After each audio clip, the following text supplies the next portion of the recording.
pulled over a tour bus on its way to Chicago. It's a rockin' metal revival! We had a tip that there was some drug smuggling going down. Drink it up! We searched the entire vehicle. It was clean, so we had to proceed with the body cavity search. I inspected 12 individuals myself, inside and out. Welcome to the show!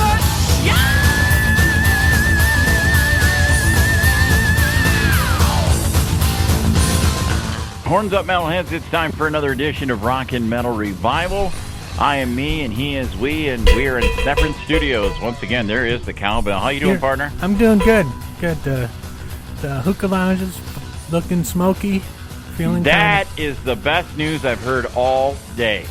And, yeah, it's nice in here. Yeah. Yeah, you kind of got that raspy Demi Moore type voice going on today. You know, yeah. I've been singing a lot in here. Yeah? Yeah, because when you're not here, that's all I do. Sing and play cowbell. Yeah, how's your solo album coming? It's going pretty good. It's called More Cowbell, and it's done with all cowbells. I've got them each tuned to a different key, so I can play multiple cowbells.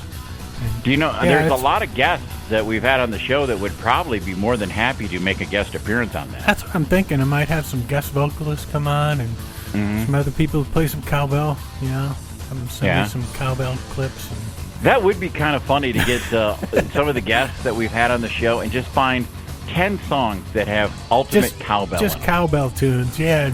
Like Mississippi Queen and Honky Tonk Woman and, Don't Fear the Reaper, and just get guys like Karabi and those guys to sing it. And and we'll play the cowbell. There you go. That would be good. That would be a pretty badass album right there. I'd listen to that. Oh yeah, I might pay $7.99 for a download. You never know. Yeah.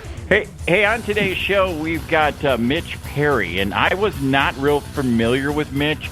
And I'm like, I send Jerry over a text. I'm like, dude, do I want to interview Mitch-Perry? And he's like, oh yeah. He's been around. He's been around for a long time. He's good, man. I remember him back in the day with him and Billy Sheehan playing, and they were both. It was like watching him with Steve Vai or something. It was just amazing, man. Guy could play. I got to check out these Talus records. Was there only one, or is there more than one? I think they only did the one. Sink your teeth into that. And then, I have to check that out because everybody is like, when they talk about Billy Sheehan, I mean, he's been in the Winery Dogs and Mr. Big, and he was with David Lee Roth. Yeah. So I mean, and he was with Michael Schenker when Michael Schenker first went out on his own. He was the bass player he was using when he was writing some of the songs for his first album, the Michael Schenker Group album. Yeah, so I mean, I've always liked Billy Sheehan's work, but I wasn't familiar with Mitch-Perry until you're like, man, he's the guy with Lita, and he played with Aerosmith, and he's played with Schenker, and I'm like, wow, maybe I do want to sit down and have a chat with this guy. So he's been around, man. He's got a new album out. It is a whole album. It's called the Mitch-Perry Group, and we're. I think he stole that from the Michael Schenker Group. Yeah, it's got it. Yeah, I know. I mean, that's the name of his band, but that's what I'll call mine, Jerry Swanson Group. You're going to call it the Jerry Swanson Group? No. I mean, that's pretty original if you think about it. The album's called Music Box. Is what the album is called, but the band's called the Mitch-Perry Group. And we'll talk to Mitch next hour. There was cowbell tunes it needed, though, when I listened to exactly. So let's get the show kicked off, and let's kick it off with another ballad from our friend Lemmy from the album Ace of Spades. Oh, yeah. Come in May 8th, Motorhead Day. Crank some Motorhead on May 8th. So we will play right now in honor of Lemmy. This is the Ace of Spades on Rockin' Metal Revival. From the album High and Dry, there's Def Leppard, and that is the title cut, High and Dry, Saturday night, right here on Rockin' Metal Revival. Man, I loved Def Leppard back in that day. Oh, yeah. Man, those first three albums, man, I still listen to them on a pretty regular basis. Really? I never heard any of them. I thought they only did Adrenalize, and that's the only one I ever heard of. No, the only ones I listen to are On Through the Night, High and Dry, and even Pyromania wears on me a little bit. But that was an album that was so big when I was a kid. Yeah, that I just still a lot of good times to that cassette. Yeah, it gets stuck in your veins. You just nothing you can do about it. It's there. And hopefully, I was talking to their publicist on Tuesday. Hopefully, we are going to have a member of Def Leppard coming up in the upcoming weeks. What? It'll all matter on whether or not this tour goes down, the stadium tour. Oh. And it sounds like some of the dates might go. Well, they don't know. Yeah. So that's what we're holding on to as far as a member of Def Leppard going to be on the show. Also, on the upcoming weeks, we've got Dave Ellefson from Megadeth going to join us on the show. I've heard of them. Ron Keel is going to join us. Oh, cool. We got Simon Wright. And this week we've got, next week we've got Simon Wright, and then this week we've got Mitch-Perry on the show. So got some cool guests coming up. And, boy, I tell you, artists are pretty willing to talk right now. I guess I would be, too, if I was, sequestered to my house. You got to promote I have one your of those stuff jobs somehow. which is considered essential. Yeah, so, you are essential, dude. You are. I wrote the governor, and I said, Red's essential, dude, and there's nothing you can do about it. Just make it so. Yeah, I'm so glad I'm essential. So next hour, we're going to talk to, like I said, Mitch-Perry next hour.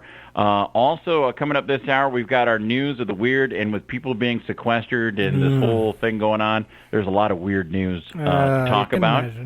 Mm-hmm. And we also got our, Talking Real Metal. We're coming down to the end of the school year. And, man.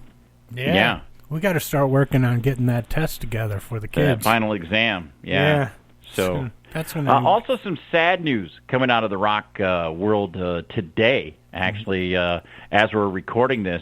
Lead singer of Bad Company from 1986 to 1994, Brian Howe, passed away at the age of 66. Man. Well, actually, he passed away on Wednesday, so he passed away. Yeah, Dave. People magazine confirmed the news. He died of cardiac arrest at his Florida home. Oh, that sucks. Man, they had some good tunes. Yeah, they definitely did, man. They were the MTV era there of Bad Company. Exactly. His first major gig, he was the lead singer for Ted Nugent on Ted's 84 album Penetrator. Penetrator. I wonder what that's about. Yeah, I wonder. Is that about football? It must be. Yeah, if it's Ted, it's about sports. But he was invited to join Bad Company when Paul Rogers left the band, and he did 4 studio albums with them. He did Fame and Fortune, Dangerous Age, Holy Water, and Here Comes Trouble, alongside original members Mick Ralph and Simon Kirke. You got to see him, huh? Yeah, he played here in Beloit, down at Riverside Park down there. I don't know. I can't remember if that was something that the radio stations put on or if it was Riverfest, but I remember seeing Bad Company down there. And, wow. Yeah. Cool. That sucks, man. Sorry, bad news. It does. It sucks, but, you think about it, and you and I were talking earlier, it's not Paul Rogers' Bad Company, but then again, it's kind of like when any band replaces the original lead singer with another singer. It ends up being, I don't care if all the rest of the guys are original. Mm-hmm. You know what I mean? It's a different era of the band. Yeah, that's You know what I mean? It's kind of like going to see Foreigner now. Is it really Foreigner? The only member of Foreigner is Mick Jones that's still in it, and he doesn't do all the shows. That's true. But he does collect the money. Exactly. So there's that. But then there's Van Halen and Van Hagar. Do you know what I mean? So each band stands on their own. Yeah. If you think about it. And Van Schroen. Yeah. And then there's Kiss. You didn't like the band formerly known as Kiss. Didn't you get that Van Halen 3 tattoo? Oh, yeah. I'm going to get Gary Schroen to sign it next time I see him. So, so you know what? Really a sad day for music lovers around the world happening on Wednesday. So we wanted to throw one on from Brian Howe's time in Bad Company. Here's one of my favorite songs that they did from that era. This is the title track to the CD, Holy Water. It's Holy Water on Rock and Metal Revival. There's brand new music from the Sons of Texas. It's called Under the Gun on Rock and Metal Revival. I kind of like that tune, man. I love that band. I like that tune. Yeah, I like that guitar solo. Nice little guitar solo in there. That is a talented band. Once this whole thing's over, hopefully we'll get to see them up in the area. They were supposed to be here. Oh, yeah. Right when this whole thing broke down, and so hopefully they'll make it back up. Yeah, yeah. It's good to have them put out some new music, though. Too. Exactly, it is, and they're doing it. I think they're doing it their own way. They're doing it on their own dime, and they're doing the music the way they want to do it. So thumbs up to Sons of Texas. Yep. All right, it is time now for another section of News of the Weird, and it just gets weird around here every week when we do this segment. It really, really does. And this morning, I shouldn't say this morning, I should say today we start out our segment today in the state of New Jersey, where if it isn't already stressful enough in the stores these days, I don't know, Jerry, how much you've been out in the stores? I haven't been to a store in months. In a couple months, I think. I'll tell you what, you go into one, and it's craziness. So, people really didn't need this to worry about. I guess there was a 27-year-old guy named Mordecai Grubin. He was from Lakewood, New Jersey, and he went into Walmart this past Thursday and repeatedly mooned people around the store. Oh, no. But that's not the best part of it. Uh-oh. He was also recording their reactions on his phone. Yeah, here, okay. Look at this. He got new butt. Did he have new butt implants or something he was showing off?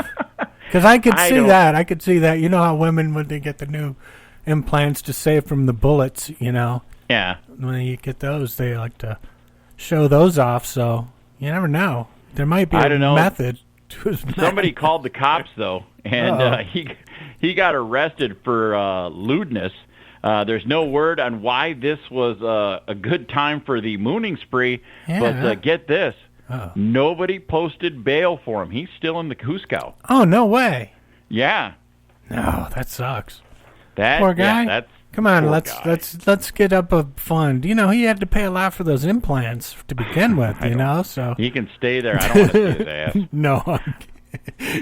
Maybe all right. At least he wasn't doing the what those guys in Australia were talking about. What's that? Trying to do the sharecropping, or what do you call it? The crop dusting. Yeah, crop dusting. Yeah. Hey, Jerry, I know a lot of people have said that you and I are full of crap, but here's a story that's about something that is really full of crap.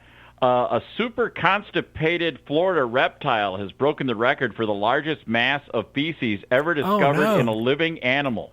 What? Okay. Okay? Okay. Now, I gotta hear this.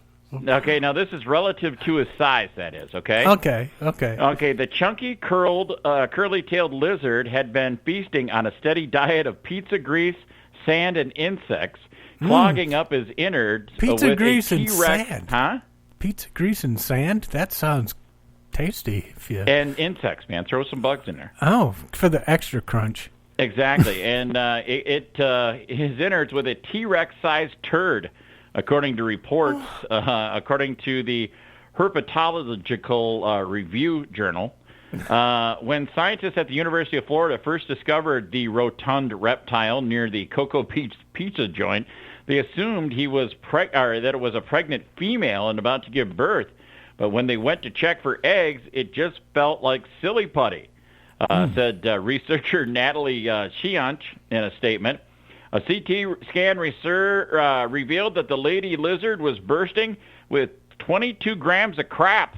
Oh, okay. Yeah, accounting for 80% of the lizard's mass. Holy cow, 80? Yeah. Yeah, we've never been that full of crap. I don't care what you say. I don't care what you say. My eyes are brown, but there's still percentage up there that isn't full. It was the largest known feces to body mass ratio recording in a living animal, according to scientists. Wow.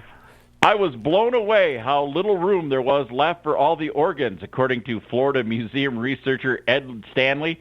He said in a statement, it was only a tiny space left over in the rib cage for the heart and lungs and liver. Yeah. So the little pear-shaped dinosaur descendant, he